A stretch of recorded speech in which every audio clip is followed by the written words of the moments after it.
కానీ సలీమా గారు మీ అసలు పేరు సలీమానా, మీరు మార్చుకున్నారా? నాది బర్త్ నేమ్ వచ్చి కాళేశ్వరి దేవి. ఆ, అసలు పేరు వచ్చి కాళేశ్వరి దేవి.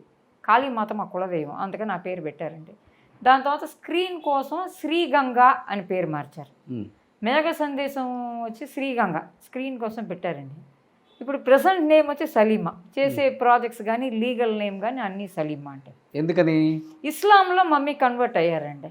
మమ్మీ అయ్యారా? అమ్మగారు అయ్యారు. అప్పుడు నన్ను కన్వర్ట్ చేశారు. 70s అయ్యారు ఆవిడ. ఎందుకని? ఆవిడకి మౌంట్ రోడ్ దర్గా ఉంది కదండి, ఇక్కడ మౌంట్ రోడ్ దర్గాలో ఆవిడకి ఏదో చాలా ఫేత్ ఆవిడకి. ఓకే. ఆవిడెవరు కన్వర్ట్ అవ్వమని చెప్పలా, ఎవరు ఏం ఫోర్స్ చేయలేదండి. ఆవిడంతటా ఆవిడే వెళ్ళి నేను ఇస్లాంలో కన్వర్ట్ అవుతానని చెప్పి అక్కడ కనుక్కొని ఒక దగ్గరికి వెళ్ళింది. వెళ్ళినప్పుడు నన్ను తీసుకెళ్ళి నన్ను మార్చింది. అమ్మమ్మ గారు కన్వర్ట్ అవ్వాల.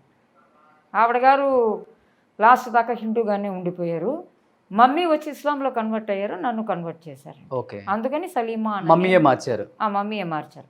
ఓకే. ఆవిడ నేను మతం మారాం. అమ్మ కూడా పేరు మార్చుకున్నారా? అమ్మగారు ముస్లిం నేమ్ వచ్చి కరీమా బేగం. కరీమా బేగం. అది బయట ఎవరికి తెలియదు. ఓకే. మాకు గిరిజగానే తెలుసు కదా. తెలుసు కానీ అమ్మగారు గురించి ఇదంతా రాలే. సలీమా అంటే నేను ఇప్పుడు ప్రెసెంట్ యాక్టింగ్లో ఉన్నాను కనుక గిరిజ గారి డాక్టర్ సలీమా అంటుందని కొంతమంది అడుగుతారు. అమ్మగారు మారింది అని తెలియలే. ఇప్పుడు ఇలా డీటెయిల్గా నన్ను అడిగితేనే తెలుస్తుంది. ఇప్పుడు అమ్మగారు బొట్టు కూడా పెట్టుకోరు అనుకుంటా లాస్ట్ స్టేజ్లో.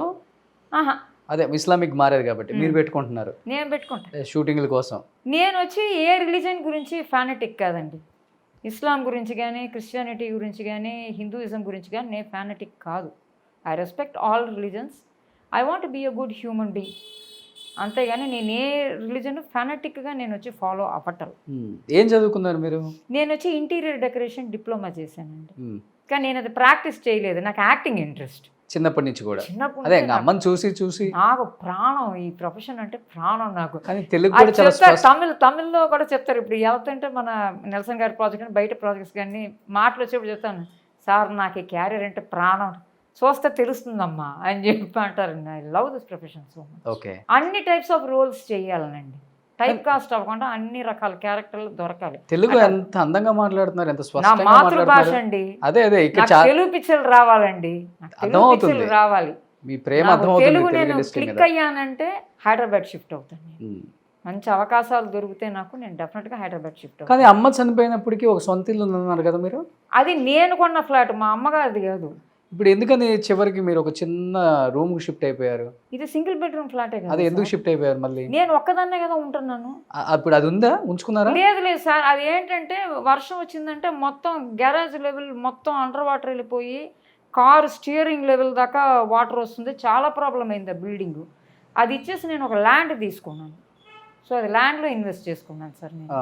ఇప్పుడు నేను వచ్చి ఓన్లీ పర్సన్, నాకు ఇంకెవరు ఫ్యామిలీ మెంబర్స్ లేరు.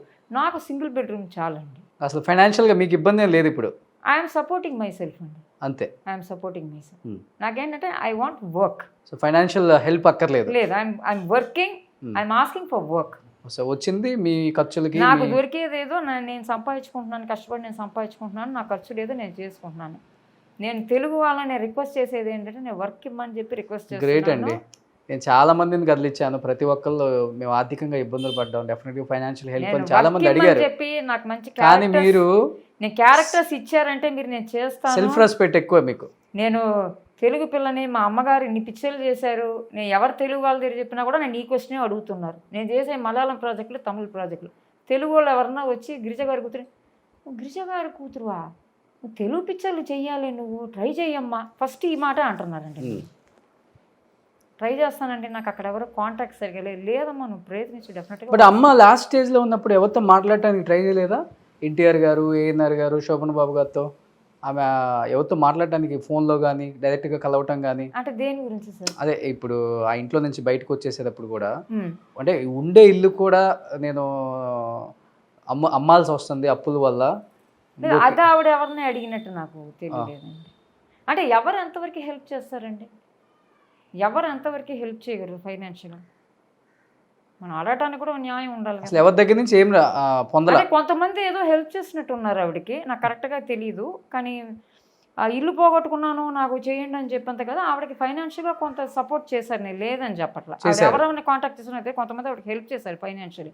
కానీ నేను చెప్పేది ఏంటంటే ఎవరు ఎంత చేయగలరు? మనం కష్టపడి మనం సంపాదించుకోవాలి. కానీ కనీసం అది చేసింది చెప్పారా మీకు? ఏది చేసింది ఇంతమంది ఇది చేశారు, ఇది చేద్దాం, లేదు అది నాకు చెప్పాలి. ఇది జాగ్రత్తగా ఉంచుకో, నువ్వు ఒక్కదాని కూతురు కదా, నువ్వు ఇబ్బంది పడద్దు. లేదు జాగ్రత్తగా ఉంచుకొని ఇబ్బందులు పడకుండా ఉన్నంతవరకు ఎవరు హెల్ప్ చేయాల. అట్లా మేజర్ హెల్ప్ అంతా ఆవిడకి ఏది లేదు, నామినల్గా ఏదో చేశారు ఆవిడ, అంతేగాని మన జాగ్రత్త పడే అంత ఇదంతా ఏమీ లేదు. మీకు అమ్మగారు చనిపోయినప్పటికి ఎంత ఉంటుంది ఏజ్? 20sలో ఉన్నానండి. 20s ఐ థింక్ 20-25 ఉంటాయి. అమ్మమ్మ గారికి వచ్చి నేనే తలకొరివి పెట్టానండి. ఆవిడ హిందూ కదా, ఆవిడకి నేనే తలకొరివి పెట్టాను. అమ్మగారు పోయినప్పుడు ఆవిడ వైఎంసీఏ ముస్లిం బరియల్ గ్రౌండ్కి తీసుకెళ్తే నన్ను లోపలికి వదల, వాళ్ళు ముస్లిమ్స్. అమ్మ ఆడవాళ్ళు లోపలికి రాకూడదు, మేము ఎవరిని అలవ్ చేయము. నేను చెప్పాను ఆవిడ కొడుకు లేదండి, ఎవరు లేరండి, నేనే ఉన్నాను, ఆవిడకి వేరే ఎవరు లేరంటే, లేదమ్మా మేము చేస్తామంటే నేను వెళ్ళకుండా అక్కడే కూర్చోను, ఆ గేట్ బయట కూర్చోను, నేను నా ఫ్రెండ్ ఒక అమ్మాయిని. నేను చెప్పాను ఇట్స్ మై హంబుల్ రిక్వెస్ట్ అండి, ప్లీజ్ అలవ్ మీ.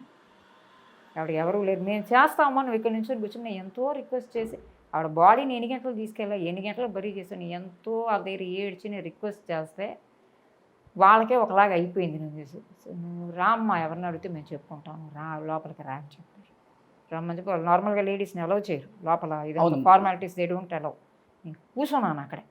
అప్పుడు ఆ మెయిన్ పర్సన్ తీసుకొచ్చారు, పెద్ద ఆయన. ఏంటి అన్నారు.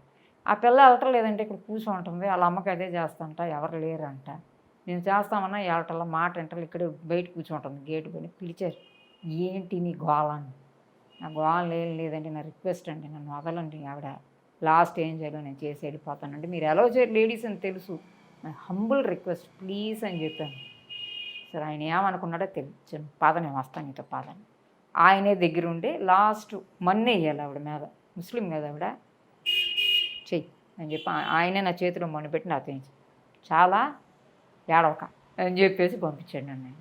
హ్యూమానిటీ, రూల్స్ రెగ్యులేషన్స్ డిసిప్లిన్స్ అన్నీ ఉంటాయండి, కానీ according to me above everything మానవత్వం, హ్యూమానిటీ.